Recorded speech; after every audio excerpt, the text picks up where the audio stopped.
Hi everyone. আমরা যদি কাউকে ভালোবাসি তো সেও আমাদের ভালোবাসতে বাধ্য। এই কথাটা মানুষের ক্ষেত্রে প্রযোজ্য না হলেও বাদবাকি প্রায় সব জিনিসের ক্ষেত্রে কিন্তু প্রযোজ্য। সে আমাদের কোনো পোষ্য হোক কিংবা গাছ হোক। এই যে বোগেনভিলিয়া গাছটা, এর আপডেট তো আপনাদের 2 মাস আগে দিয়েছিলাম, মাঝে একবার দিয়েছি। গাছটা যখন প্রথম এনেছিলাম কিছুদিন পরেই গাছটা মারা গিয়েছিল।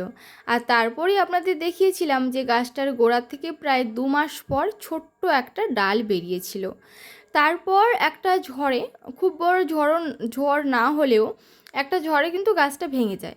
বাট সাইড থেকে যে ডালটা বেরিয়েছিল সেটা কিন্তু এখনও বেঁচে আছে। আর এর গ্রোথটা দেখুন কি সুন্দর হয়েছে। প্রথমে ভাবছিলাম গাছটা স্ট্রেট হবে, যেহেতু আমি স্ট্রেট গাছই এনেছিলাম। বাট যেহেতু মেন গাছটা ভেঙে গেছে তাই এই ডালটা আমার মনে হয় লতিয়ে হবে। তাই মরে যাওয়া যে গোলাপ গাছের ডালটা ছিল সেটা দিয়ে এতদিন বেঁধে রাখছিলাম স্ট্রেট হয়ে যাবে বলে ভেবেই। কিন্তু দেখলাম যে এটা স্ট্রেট হচ্ছে না, একটু হেলে হেলে যাচ্ছে।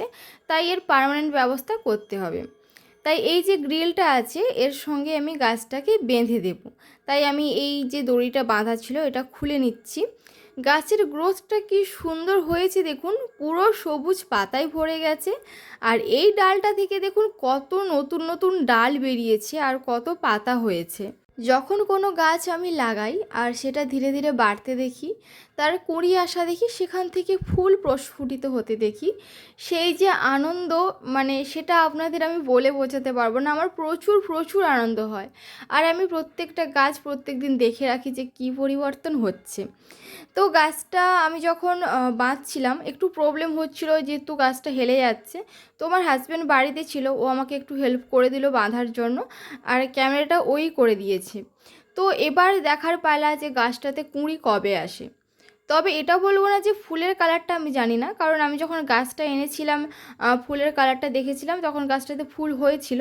খুব ইউনিক একটা কালার, খুব সুন্দর একটা কালার, হোয়াইট আর পিঙ্কের কম্বিনেশান। তবে এবার আমি দেখতে চাই যে গাছটা আবার নতুনভাবে, মানে প্রায় মরতে বসা গাছ থেকে যখন নতুন করে প্রাণ ফিরে পেলো, তো এটাতে আবার কবে নতুন করে কুঁড়ি আসবে আর ফুল ফুটবে সেটার আশায় আমি বসে আছি। আপনারা যদি জেনে থাকেন যে এরকম গাছ থেকে কবে ফুল আসতে পারে, প্লিজ কমেন্ট করে জানাবেন। আর এই যে দেখাচ্ছিলাম যে সিঙ্গোনিয়াম গাছ, তাছাড়াও অপরাজিতা গাছ, এই যে বোগেনভিলিয়া গাছ, কোনোগুলোই কিন্তু আমার কেনা না, সবগুলো গাছই আমি কালেক্ট করেছি। সেদিনের ওয়েদারটা একটু মেঘলা ছিল আর 2-3 দিন ধরে বৃষ্টি হচ্ছিল। এই সিঙ্গোনিয়াম গাছের পাতাগুলো ধুয়ে এত সুন্দর হয়ে গেছে, এদের আমি টাচ করে ফিল করছিলাম। আপনাদের যদি ভিডিওটা ভালো লেগে থাকে তো অবশ্যই চ্যানেলটি সাবস্ক্রাইব করে রাখবেন আরও এরকম ভিডিও পেতে। আজকের জন্য টাটা।